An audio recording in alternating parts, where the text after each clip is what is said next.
Hi, welcome to Beers with Brownie. We're an international rugby league YouTube show where we bring on some legends of rugby league, we chat about their careers and we talk some international rugby league. If you're new to the show, for every 100 subscribers until we hit 1,000, we're sending 10 balls out to developing international rugby league nations all across the world. So we've already got 10 over to Vanuatu, we've got 10 to Ghana, Cameroon, Solomon Islands, Greece and Russia. So we need to send balls out when we hit 700, 800, etc. So please leave a comment where you'd like us to send some more balls out to. And just so you know, the balls are getting put to good use, guys. Once the 10 balls reach their various destinations all across the world, we're going to upload some YouTube videos to show you how these balls are going to get put to good use and how they're going to help develop rugby league across the world. Okay guys, so if we can hit 10,000 subscribers, I know it's a long way off, but never say never. If we can monetize this YouTube channel, we want to fund a domestic competition in the Solomon Islands. So currently in the Solomon Islands, when there's internationals, they just come and have an open trial, but we want to make sure that they play rugby league regularly. So if we can help fund a domestic comp, what that will mean is helping them with equipment, helping them with coach education, helping them with referee education and so forth, and get rugby league played in the Solomons on a regular basis. That's what we're trying to achieve. So if you could please like and subscribe, that would really help us to achieve this goal. So for this episode, I'd like to welcome our guest, former South Sydney Rabbitohs head coach, former Fiji Bati head coach, and good friend, Mr. Arthur Kitinas. Artie, welcome to the show. Thanks, Philip. Thanks for having me. It's great to be here. Okay, so Arthur and I, we go back all the way to 2006. So when I was on the board of the Australian Fijian Rugby League, we were looking for a head coach and we decided to appoint Arthur, which was a fantastic decision. So Arthur took the Australian Fijians to the Wollongong Sevens, Arara Valley Sevens with some great results. We also had matches against Greece, Australian universities and so forth, where Arthur was at the helm. And we've remained good friends ever since. So if you're new to the channel, guys, every episode we like to support a beer that supports rugby league. So for this episode, we're going with the Newtown Jets Henson Park Draft made by Filter. So I believe, Artie, you work in Marrickville, so we've gone with the Henson Park Draft beer. Cheers, Artie. Cheers, Phil. So every episode I like to wear a piece of international rugby league merchandise to show my support for different nations, and with our link to the Australian Fijians, I've gone with my Australian Fijian polo shirt. Hasn't been worn since 2006, so it's getting a run after 15 years. Okay, Artie, my first question. So as a young Greek kid growing up in Alexandria, how did you come to love rugby league and which team did you support growing up? Well, my father and mother moved over from Perth in WA where I was born, and they came over here looking for work, and we settled in Alexandria where it was a working class community at that time, and everybody who was in the area always had something to do with rugby league because it was the main sport. We lived across the road from Alexandria Park. Alexandria Public School was up the road. That's the school we all went to, and it was the most logical thing for everybody to do. You know, it was everybody on a Tuesday or Thursday, or basically every night of the week, would be over the park playing footy in some way, shape or form. You know, and Alexandria at that time had thousands of kids, and Alex Park would be full. Just of, you know, they had grades in every age group, and It was one of the founding clubs in the South Sydney district, and very fortunate enough to be playing that area with those people. It was a great time. Excellent. So, Artie, what were your junior clubs and which position did you play growing up? I had two junior clubs. I started at Alexandria Rovers until possibly the age of 13, 14, and at that stage, a lot of people moved out into the western suburbs. It was, you know, we sort of couldn't field the team, I think, around H grade. So I ended up walking up the hill to Waterloo. Waterloo Waratahs were the team on top of the hill. And that ended up being the only two junior clubs I played for. I only played hooker. It was the only position I could play. I was too slow basically to play anywhere else, and I was too short to play anywhere else. So it was just the spot I chose, and I learned to love it. Yep. And you know, it's one of the spots I generally tend to favour most than anything. So Artie, Alexandria and Waterloo are in the South's junior comp. Correct me if I'm wrong. You managed to make your way into the Harold Matson SG Ball at the Roosters, if I'm correct in saying. How did you end up going to play lower grades at the Roosters? Okay, firstly, I was all my junior footy was at South. So my junior representative teams, there was no Harold Matts at the time. There was an under 14 representative team, and there was a under 15, which was the Estuary Ball. I played in both those teams in South Juniors. Right. Won the premiership in '74 under Graham Nigsy Hill, one of the really great junior league coaches. And at the end of that, I played flag at South as well, which was under 17 at the time. Right. The following year, I was at home basically doing homework, and someone knocked on the door, and that person was Bill Anderson on my front door. Yep. And he said, "Look, we'd like you to come down on trial, and we're looking for a hooker for under 23s." And I thought, and looked at my dad and said, "What do you think?" He said, "Well, you may as well go and try." So that's basically where it all started. That night probably changed everything I was going to do in footy, all the plans I ever had, because I had no thoughts about playing for the Roosters at the time. I was South Sydney through and through, and I was fortunate enough to get graded in that year. You know, hadn't turned 18, turned 18 at the end of that year, and you know, it was probably one of the best years I think in terms of enjoyment I had. I was just a young bloke with a lot of old players, and legends were still playing at that time, and you know, it was a pretty big time for a 17, 18 year old, and I sort of look back at that now and think, well, geez, I had a great start. Yeah, no, definitely. Well, sorry, Artie, I don't know where my information told me you played junior at the Roosters, but thank you for correcting me. So, Artie, moving ahead to 1977, you make your first grade debut at the Sydney Roosters, so tell us about that experience. Well, back in those days, you had to play a full game in the grade before you could sit on the bench for first grade. There were no fresh reserves at the time. And we were playing Newdown at Henson Park, and the first grade were in front comfortably at the same. It was about 15 minutes to go in the game, and Arthur Beeson was coach at the time. And I really don't think he had an intention to use me at all, but it came an opportunity for me to go on the field. So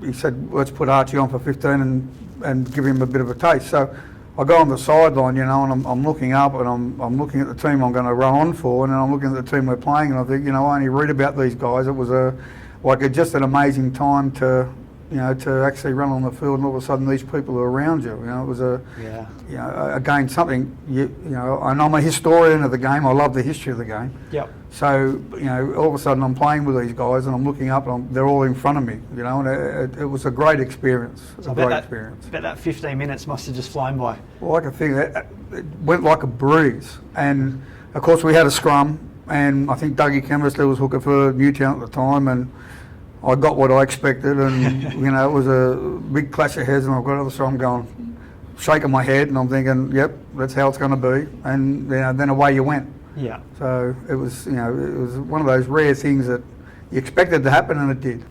So Artie, the following year in 1978, you decide to move from the Roosters over to the South Sydney Rabbitohs, where you end up playing 3 first grade games, and you get to play with the legendary George Piggins. So tell us about why you decided to move from the Roosters to the Rabbitohs. To be honest with you, it was a long time ago, and Bill Anderson, well, Jack Gibson took over South at the time, and Bill Anderson was going over there as reserve grade coach. And wherever Bill would have done at that time, I would have gone. You know, I felt safe with him, and I always thought that, you know, I owed him. I didn't know him, but and he wouldn't have looked at it that way. But he was going over there. He asked me, did I want to come back? And I thought, you know what, it's a great opportunity. So there were a number of other Roosters that were going as well. Some good friends of mine, Nathan Gibbs, Peter Reid, and Trevor Barnes, and they were all, and Rocky Laurie. Like, we were all going over all in one hit. So it was pretty easy to do. It was a pretty easy thing to do. Yeah. And you know, of course, Jack was there, so he was always a bonus. And I think just you know, there was a lot of competition. I didn't expect to really to play first grade that year. Like, I just thought it'd be a development time for me. So and it was South, and I wanted to go home, and I wanted to play for South. It was the dream. Yeah. So, and I was fortunate enough to do it. So, yeah. So after the Rabbitohs, did you play any more footy? Did you go back and play any park footy, and if so, where did you play? After the Rabbitohs, I went back and had a year at the Roosters in 1981. At the end of that year, I sort of got a little bit disillusioned with it. I sort of got to the point where I'm not really. I had lost a lot of the enthusiasm for the game. Yeah. So I didn't really go back in the park. I basically just stopped playing for like a couple of years. I didn't really come back until thought about playing again until about 1984. Right. And I was thinking about playing with my junior club, and I went up and I saw all my mates were playing. They're still playing. Yeah. And I just thought, if I'm going to do it, if I'm going to play, I'm going to play with these people. Yeah. So I started training with them, and it was just, this is a good thing for me to do. It's a good thing for me to get myself back into the game, and so I did. It was only A-grade footy. It wasn't. So it was no Waterloo. Waterloo. Yeah. Yeah. It was no fanfare, no nothing. But these people just loved playing their footy, and it got a little bit of passion back for me for the game itself. Like after a couple of years in the wilderness, it was the right thing to do. Oh, excellent. So Artie, after your playing days, you decided to give you a hand at coaching. So how did that all come about?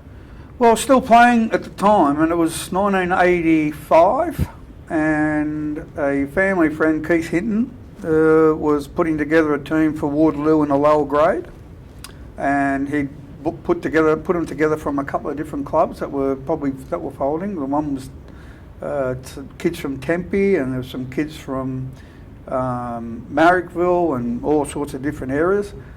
And he said, why don't you come down and coach them? I thought, well, that's a great idea. The first captain I had was a kid called Darren Brown. Right, yep. Who played South. A lot of first grade for South, and he was in the team, and a lot of kids around him were playing at SG Ball for South as well at the same time. So we had a reasonable team, but it was a reasonable competition. There were some great players, Graham Lyons, Yep. and was playing for Rabbitohs, and Right. Scotty Wilson was playing for Mascot. So it was a good group of Good standard. good age group for quality games of footy, and and it really got the bug. That was probably when it bit me in anything. And a lot of those kids are my friends today. They're only 10 years younger than me, but they were, it was a great start for me. No, definitely. So tell us how did you get into the coaching ranks at the Rabbitohs? Well, strangely enough, I didn't really get involved with the Rabbitohs until until the year they came back, 2002. Right. My previous years, I had a couple of years in the Roosters juniors, Right. with Nelson Sharks, and Terry Murphy was coaching South Sydney the Roosters Jersey Flegg, and Terry's a good friend of mine, great. I played with at the Roosters, and he said, "Why don't you come up and give me a hand up here?" And I thought, well, sounds great. Like, why not? Yeah. And that was my first introduction into the Roosters. And after a couple of years, Terry made work commitments his priority. So I took over the team and stayed with the Roosters basically for 10 years. Wow. Mark Murray gave me the opportunity to coach under 21 at the time. Right. And I'm forever thankful for him. Great coach in his own right. Yep. And then Phil Gould came along for basically the next 5 years, Yep. where I coached a little bit of 21s and second grade. And then Graham Murray came in for the last couple of years, and I coached second grade there. And then South got reinstated Yep. into the competition in 2002, so it was a great time. Yep. Ricky Stewart was coming into the Roosters, and it was time to change his staff around a little bit because I'd been there for quite a long time. 10 years is a long time at one club. Yeah. Yep. So I went over to South and coached their second grade in their reinstatement year. Right. So, Okay. that was my first ever coaching experience at the Bunnings. Wow.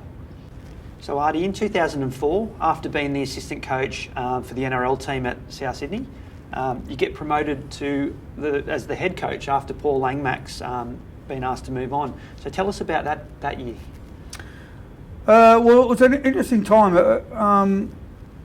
The team itself, we were doing reasonably well in second grade. We had I look back at that year, and particularly with the guys I had in second grade, like a lot of those kids were all local juniors that probably played A grade or something the year before. Yep. And all of a sudden they were thrusted into second grade, and they were playing second and doing quite well. And I was pretty proud of that achievement. I thought the kids were fantastic. Yep. In how they handled themselves. And then Paul was asked to move on, and basically the club said to me, he said, if you don't do it, we'll get somebody else to do it. Right.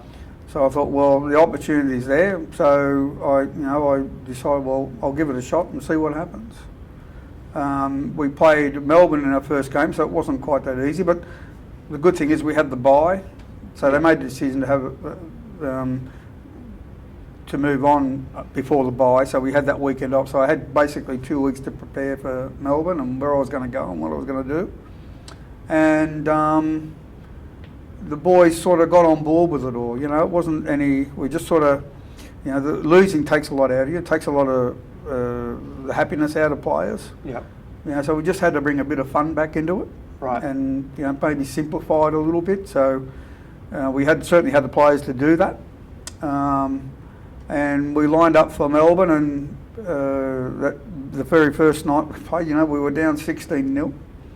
But I never sort of had doubts in them because we had players that could score points. Yeah. Like, whether we were down 16-0, we had Owen Craig here, we had Lee Hookey and Ashley Harrison, and these blokes are all point scorers. Joey Williams. Yep. A bit of X factor there. Yeah. So all of a sudden we've got one try back, and then we got another try back, and so we're sort of feeling a little bit good about ourselves coming into half time. And then we came out after half time, we scored another one, and we ended up getting in front. And the score sort of seesawed quite a fair bit in that second half, as it does, because Melbourne, they're a champion team at anything. And Yep. I think Cooper Cronk came off the bench that night, so he was only just starting out his career at the time. Yep. And we ended up winning the game at the end. It was for me it was a relief. It was, the preparation for it was all something you do all the time, but the actual game night is you don't really understand what it's like until you actually sit there, and it's I don't think a lot of people really do. Coaches that have coached first grade and played first grade generally handle it a lot easier because it's something that they've done all their lives. Yeah. But if you're not in that regular thing, not in that regular space, then you're sort of looking at it going, "More, geez, I don't know if I've bitten off a bit more I can chew." You always have that little ounce of doubt. But then, then we won. It was like a massive relief, and the guys were fantastic. Like I couldn't praise them anymore.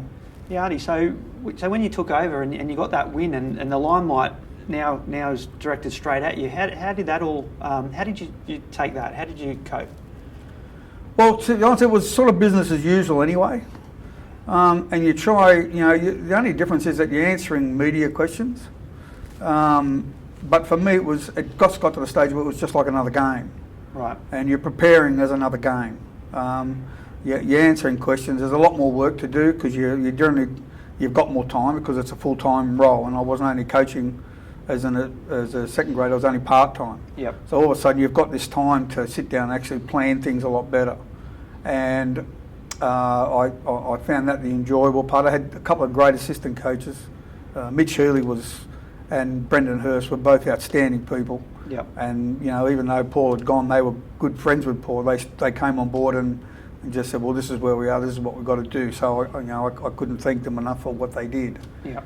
And we won our first game. I think we beat Manly at Brookvale Oval in our second game. All of a sudden, well, we've all got smiles on our faces now. Yeah. And then we played St George in the third game, and then the reality check comes in. And we played St George at the cricket ground, and they gave us a bit of a touch-up. It was a realisation that this is harder than we think it is. But Yep. on that day, it was like a great day because I'm walking into the coach's box, and Bob McCarthy standing there with me, and it was like a perfect picture. I'm with Bob McCarthy at the cricket ground watching South Play St George. Yeah, fantastic.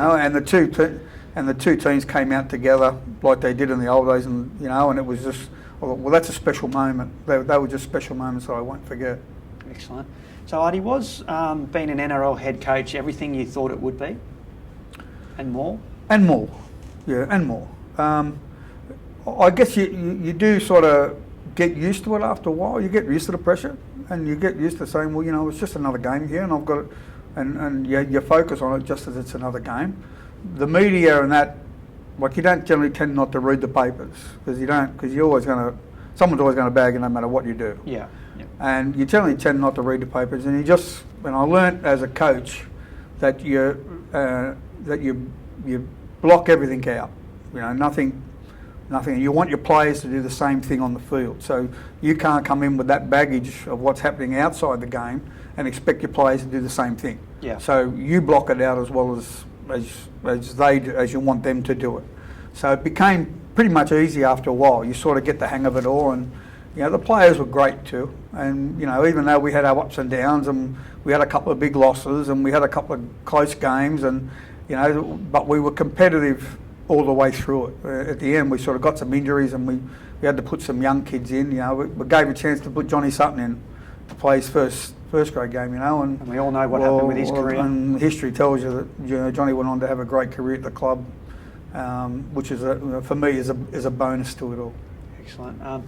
So Artie, I've got a fan question here. So Beers with Brownie fan Troy Warner has asked me to ask you.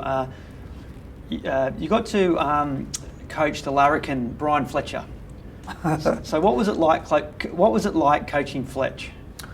Well, you know, the funny thing about Fletch, because I had a bit to do with Fletch when he first came into grade, because he was at the Roosters. Yeah. And I was with the Roosters at the time. It was under 21's coach. So he came in, and it was a time when the Roosters were starting to get involved in the bringing more younger players in to develop them for first grade. So, because usually, there's a chance that you go and you spend money on big players and hope your team can put together a team that'll come out and win. There was a lot more money spent on developing younger players, and I think we had Adam McDougall at one stage together with Fletch and all that, and Richie Allen. These sort of kids were all playing under 21. So, yep. And you know, Fletch, what you see with Fletch is what you get. Right. You know, and if you're coaching a team and you want to take your pressure off a team, you have blokes like Brian Fletcher there because they're larrikins. Love a larrikin. In my own time, I was a larrikin as well. So long as you can sit back and laugh at yourself, which is very important, then people like Fletcher are an invaluable part of your team. Yeah. As well as being a great player. Let's not forget he was a great player as well. Yeah, fantastic. He did play for New South Wales, and I'm not sure if he played for Australia. Did he play for Australia? I think he played for Australia. Yeah, but he was a fantastic player in his own right. Yeah, absolutely. Yeah. So Artie, before we talk about your international coaching, after South, did you do any coaching in 2005? 2005, I was with first grade. I was assistant coach. Right. To Sean McRae in 2005 and 2006. Halfway through 2006, I was let go, which was disappointing. But you know, the way things were going, I probably would have left at the end of the year anyway. Right. You know, the club was going through the ownership issue, and there was a lot of things happening around the club that you couldn't really control. Yeah. And when you're an assistant coach, it becomes different because you don't control a lot of things that happen around you. You know, you're supporting your head coach, which I did. Yeah. Which basically we all did. All the staff supported Sean all the way through. Yeah. So, but those issues with the ownership and where the club was going to go once the ownership was decided, it was probably time that I would have probably left at the end of the year anyway. Right. Okay. It would have been time for me to say, you know what, this is not where I want to be, not what I want to do. Ready for the next challenge. Yeah, and I always thought myself as a development coach. I enjoy working with younger players and reserve graders, and just to watch them play first grade in their debuts. You know, there's some great things. But a perfect example is, you know, Shannon Hegarty came to the club and he played a lot of second grade. He got chosen to play in first grade, and he's playing against North Queensland, which is where he's from. Right. And his very first game, and it was up in Townsville. Yeah. And he scored a try, you know, and it was a great moment because he'd gone on to play first grade, coming from the development program that we got. So there's those little things that you get that you're really happy about, and that's where I felt that my time, where I really enjoy more than anything, is just that development role. Right, excellent. So Artie, back into 2006, you get appointed as the Australian Fijian head coach. So first dabble into international rugby league coaching. So tell us about that experience. Well, it sort of came out of nowhere a little bit, Philip. I think we spoke on the phone and we thought we'd meet, and I thought, well, this it might be something I'll enjoy. Then we spoke about it, and we had a meeting in Marrickville that day. I remember. In a little bar somewhere in Marrickville on the top floor there. We had to walk up the stairs to get to the floor. I remember that, yeah. And I thought, well, let's give it a shot. Let's have a look. We'll see what happens. See how it goes. And you know what? It was a great experience. Like and it was the time when all that was starting. Australian Fijians were, I think, one of the first groups to do it. Yeah. And then the Tongans and the Samoans got on board with it and had their own local groups as well. So it sort of built from that team. And yourself and Kenny and Kenny Karoy and his son Sully, and all those guys that were involved in that, with Stevie Driscoll came in as well. And it was a really good thing because we got people in. And it wasn't necessarily all first graders, and they were all there for the one thing. They just wanted to play in this team. I remember an 18-year-old Iloni Vinakevi coming down the Mascot Oval with the hair all over the place, and he was a tall, lean kid, and a young Daryl Millard and a young Aaron Groom. Daryl Millard, Aaron Groom, and we also had, Wes Nguama put some time into the team, and Ryan Millard, Daryl's brother. And Wise Catavarata was around there somewhere. He played every now and again. Like, it was just, they were just a good group of people. And we really enjoyed it, and it just sort of grew. Then we had our games and we started to win a few, so everybody wanted to be involved in it. And it just continued to grow. It was an amazing time. So to all the viewers out there that must be wondering, what is the Australian Fijian? So we set up the Australian Fijian Rugby League to get all the Fijian heritage players together that may have been playing Jersey Flag, SG Ball. It was called the Jim Beam Cup at the time, and reserve grade, to form a team. And then we later started going over to Fiji and playing, so the Australian Fijians would go over to Fiji and play the best Fijian domestic players, and then they'd pick the national team out of that match.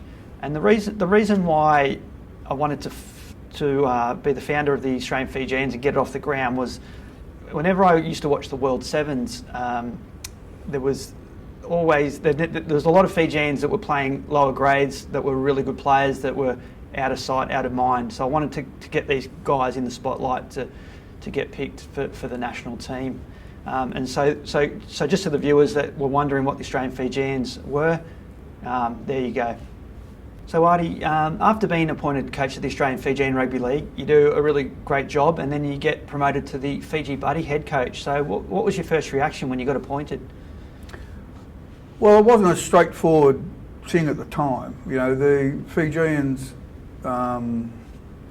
wanted a Fijian as their head coach, which I could understand. So Big Joe Takui Tonga came over and he was their coach.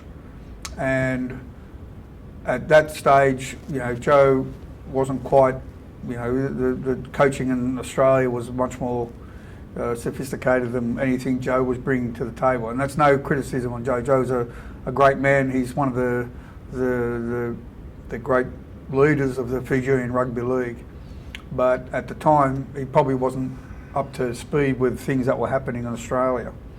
So they played Samoa in the first game and got beat by Samoa. Out at Penrith Stadium. And they were in a little bit of trouble. And I got a phone call on Monday saying, "Look, would you like to come down and help us out and help Joe, not so much to take over, but just help him?" And so we ended up, so I came down on Monday. They were at Narrabeen, they were in camp at Narrabeen, and we had Wes and some players there, so we had a reasonable bank of players, and we ended up just making it a more thorough, more how do you say, modern training sessions. NRL environment. NRL environment, you know, we're in camp. So we got ourselves ready to play Tonga at St Mary's. Yep.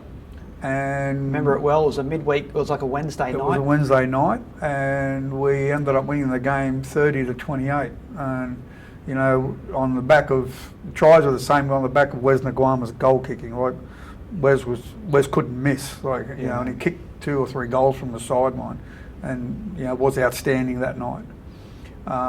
So it was I think we surprised a few people. I think the boys surprised themselves a little. And some of the local guys some of the Fijian locals were outstanding. Like, they were just great players, naturally fit. Yeah. And they had a great skill level. They just weren't, didn't have the strategies that we had here. So we put a little bit of a plan together, and it worked out really well. You know, we had, again, another team that had points. You know, I think Aku Uate was only 16 at the time, and we played him on the wing. Yeah. You know, so the kid was a freak at that age. Yeah. But the locals were outstanding. You know, Alapate Tani and Sali Saravaki and Wasela Suka. Yeah. Had outstanding games that night. And, you know, these were Fijian kids that just went out and they tackled their backsides off. Yeah. Yeah. You know, it was just one of those nights. It was oh, look, we won. We didn't expect to, but we did. Well, I still remember vividly, Artie, some footage where Fui Moi Moi was running on the ball full steam, and remember Tomujani Karoi?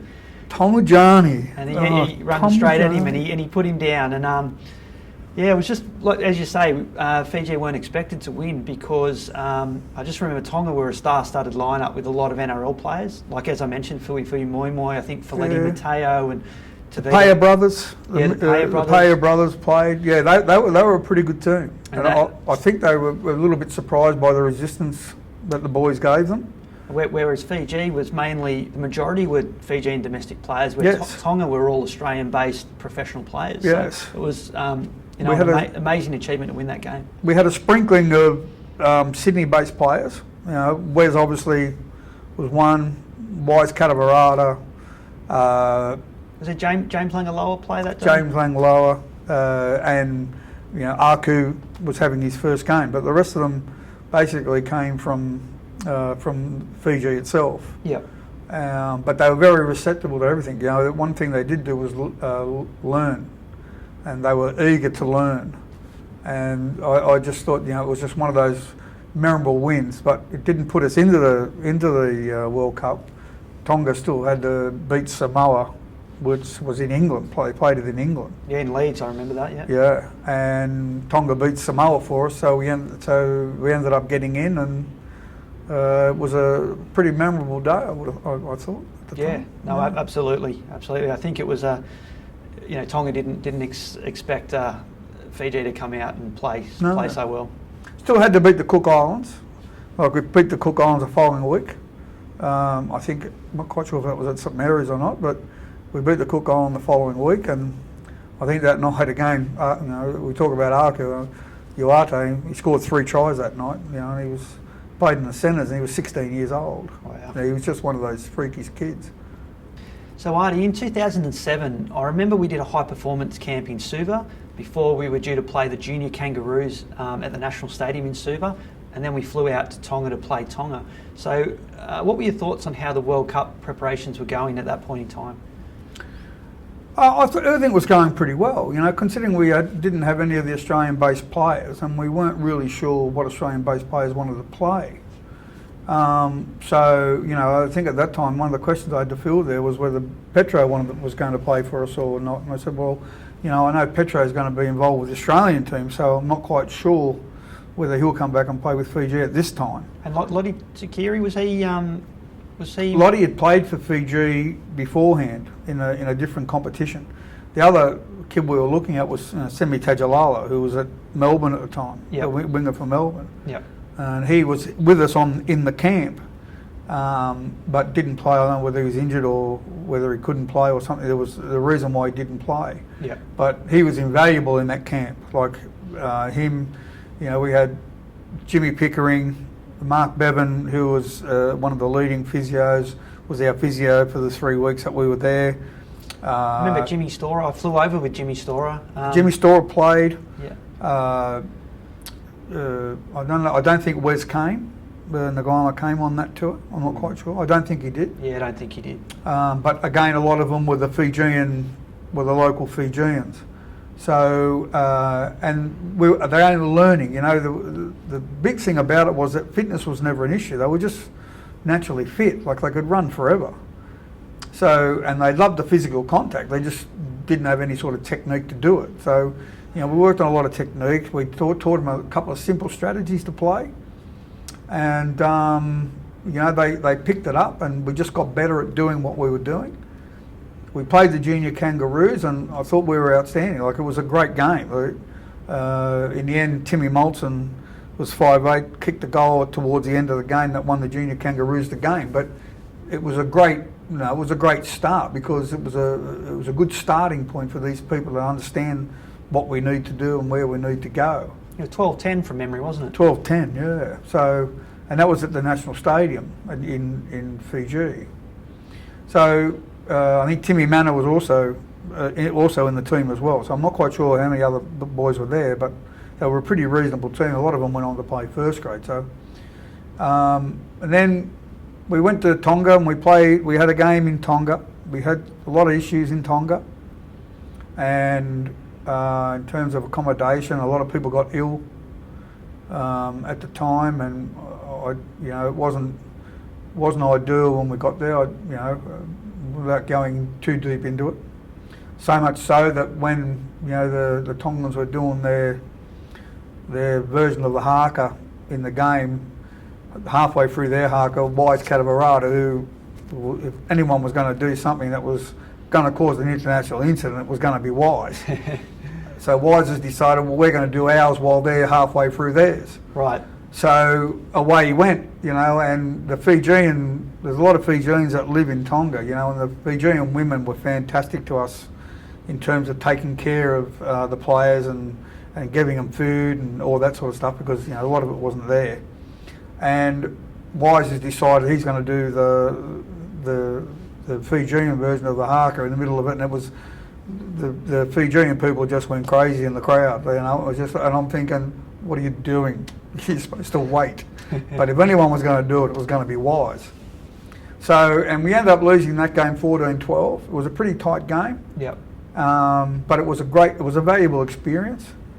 And, you know, again, it was just that little bit more on these local players learning how to play well every week. You know, it's something that they really didn't have to do in their local comps, but they did when they were playing.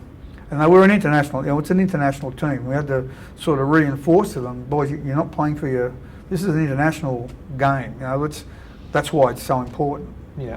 And, you know, their ears are open, and they were ready to lap up whatever information we can give them. And Jimmy Pickering was fantastic. Like, yeah, absolutely. If ever you wanted a leader of a Fijian team, it's Jimmy Pickering. Yeah, definitely.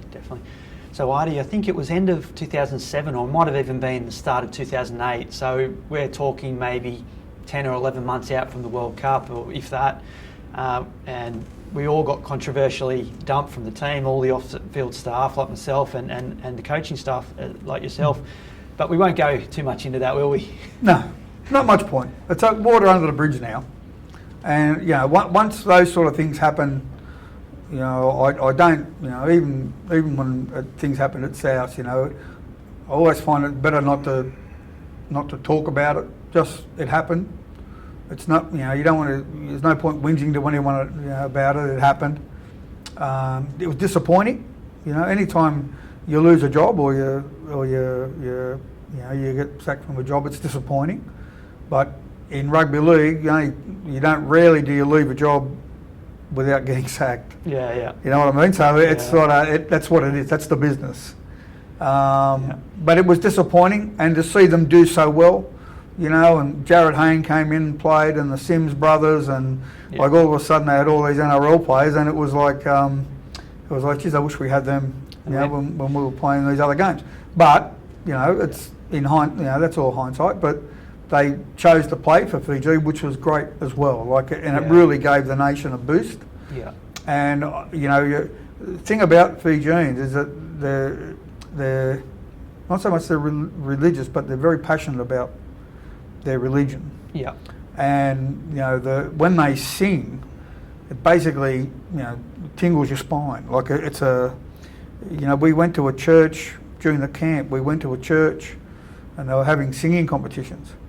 And honestly, they were like choirs. Like the voices and that from each group were amazing, and we're singing saying, what about this? Like how, and they sing that song. There's one song they sing all the time, and they've got all these deep voices, and they know when to come in, they know when not to come in. It's like an a cappella group. Like some guys know how to sing high, some guys know how to sing low. Like it's just, and they just do it naturally. And that's what made it really special. Like really special. The Payer brothers gave a speech after the game when they got all together in the middle of the field in Tonga, and basically Mickey Payer's words were, "Our brothers of the Pacific." Yeah. And I thought that was a special moment, a special time, and a great comment, because basically it's all these Pacific Islanders are getting together and forming their own competition, and I thought that was a special comment at the time. Well, Artie, one thing I will say about our time at Fiji, it's back when we were involved, the national team had only a handful of professional players, mainly semi-pro and amateur players.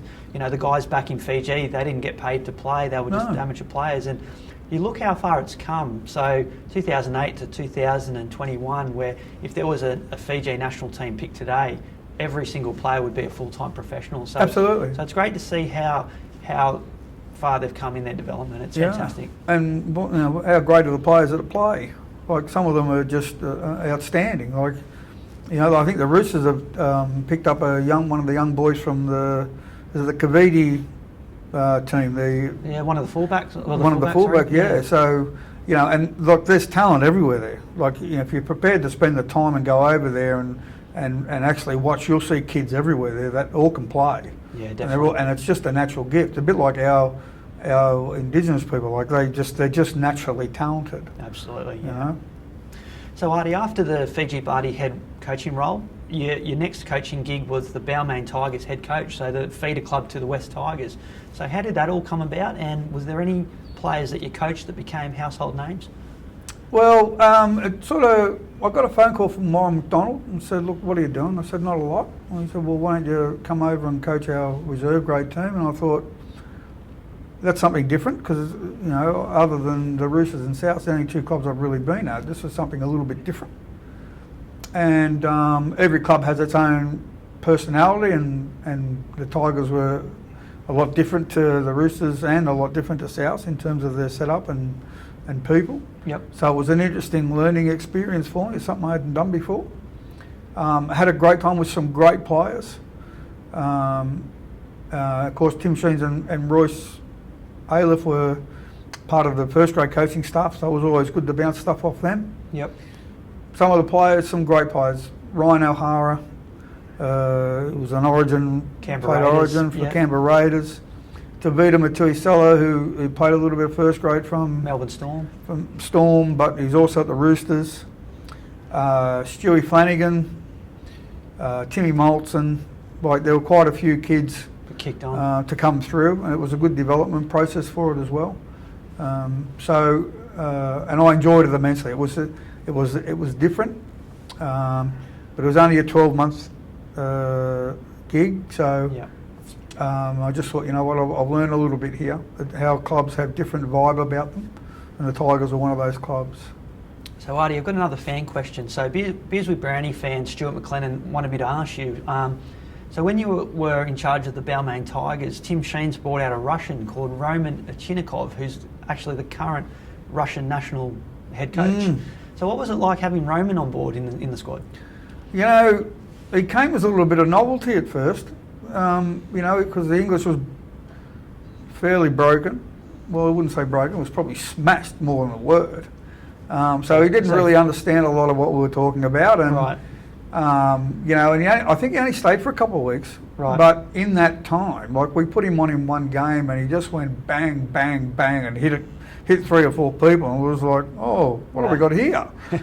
You know, so we were looking forward to him staying for a little while longer. You know, the more we played him, we thought, oh, the better this kid's going to get. Yeah.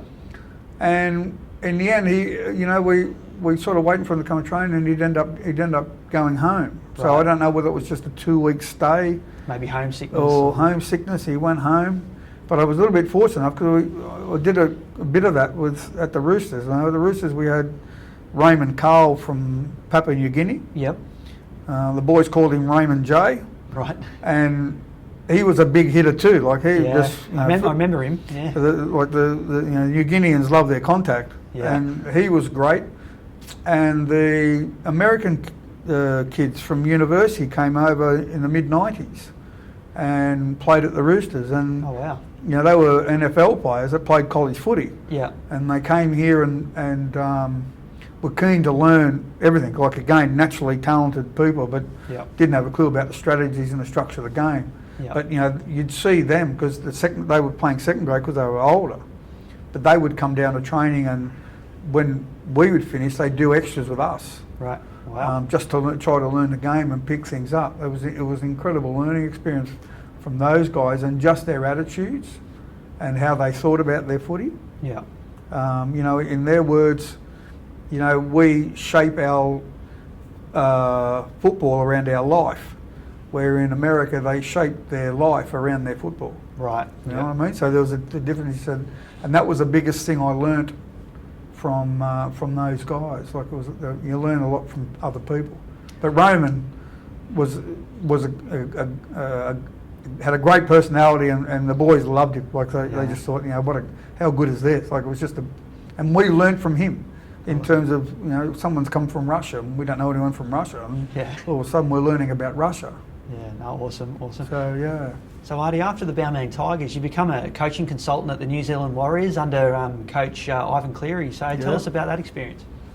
Well, it was a couple of years, and I was basically Australian-based rep. So when their reserve team came and played over here, I'd go and watch them play, and I'd then I'd be looking for other players for potential signings from the club. Be there on game day when the Warriors came to Sydney. So the first year was pretty good. They had a fairly good side. They got beat in the semi-final, I think, from memory. The grand final qualifier, it might have been. Right. Yep.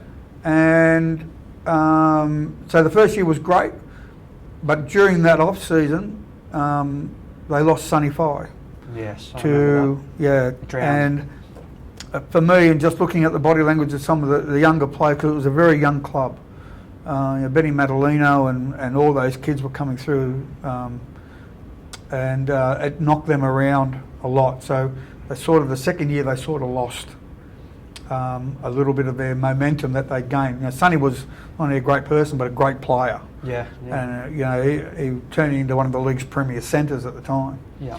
And and then the recruitment of a couple of kids really didn't suit the way that the Warriors played, and and Stacey came back, and probably Stacey wasn't probably the same player. He came back that year, so that was 2 years. Again, a different experience, a lot of fun. Yeah. Craig Walker, who's at the Roosters now, made that all possible because he was with Ivan in Auckland for nearly 7-8 years. Wow. Okay. And he came back to the Roosters, and but he was instrumental in that union happening. Okay. So Artie, after the New Zealand Warriors role, you've since coached at the South Sydney Rabbitohs as the SG Ball coach, and in the last 3 seasons you've been a coaching consultant at the Roosters. So what's it been like coaching back at the clubs you played for? Well, it's good to have connections at both clubs, and both junior leagues are run by good people, and again with the South thing, I'd taken a couple of years off after the Warriors, and I had an opportunity to go back and help Harold Matts at South. So I just thought, I'll get back involved and just see how I go with it. Yep. and I really enjoyed it. I enjoyed being with the kids and the Harold Matts at that time, and in that Harold Matts team, kids like Nat Butcher and that were only 16 years old. So, and Remus Smith, all those kids, like they were just coming through at 16 years old. Alex Johnson.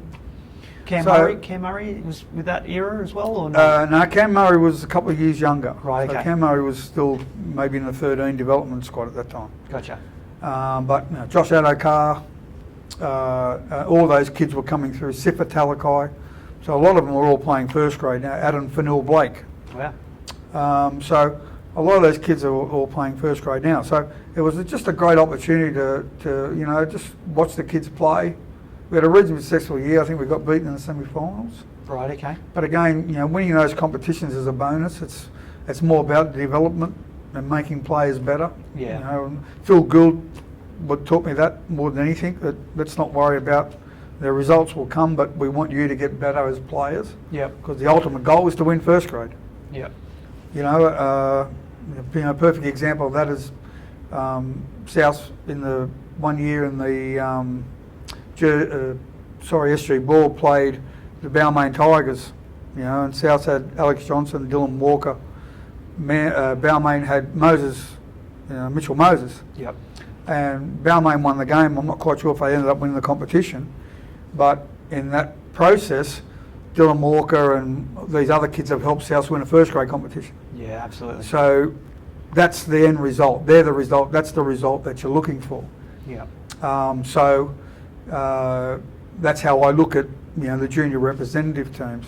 So they helped with the Harold Matts, and those kids went to SG Ball, and they ended up coaching SG Ball for a couple of years there. Both years we got knocked out in the semi-finals. Paul Momorowski was in that team. Yep. Zane Musgrove was in that team. Yep. So there was a lot of kids from that age group that went on to play first grade. Yeah. Okay. Or are playing first grade at other clubs now. So so that's the added bonus that you get from it.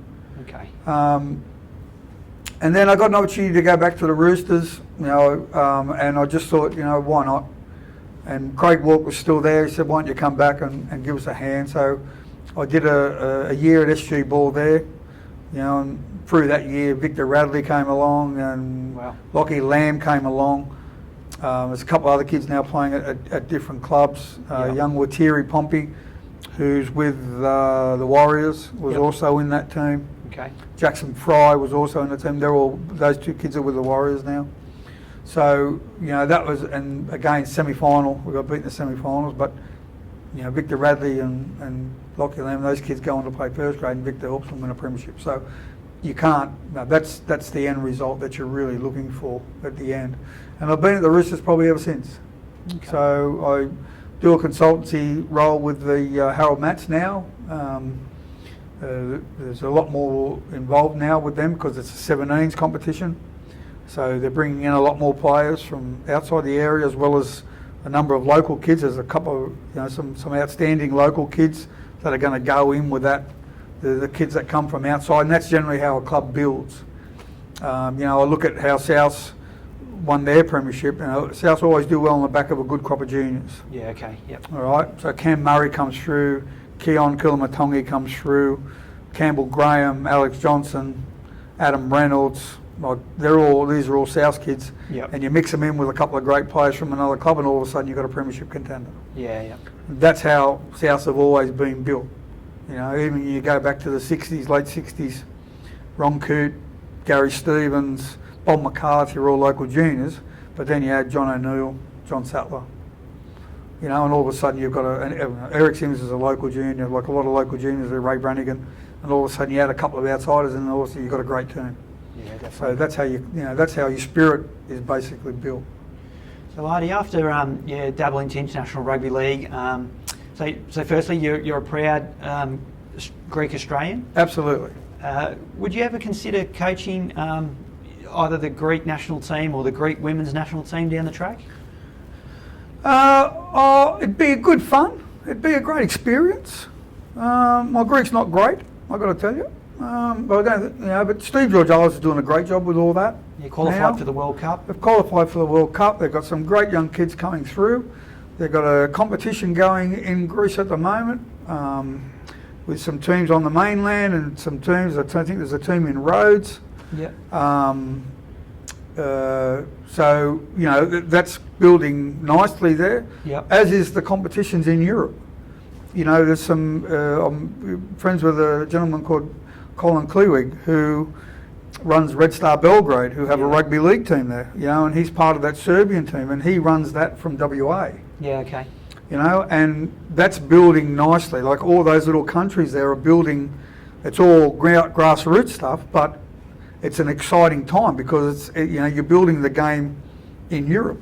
Hopefully the International Rugby League can, Lebanon have their own teams, have their own competition. Yep. So it'd be great to sort of look at a Champions League type thing where the top 2 teams of each competition come in and play a round robin series for a couple of weeks and then you have a final at the end of it.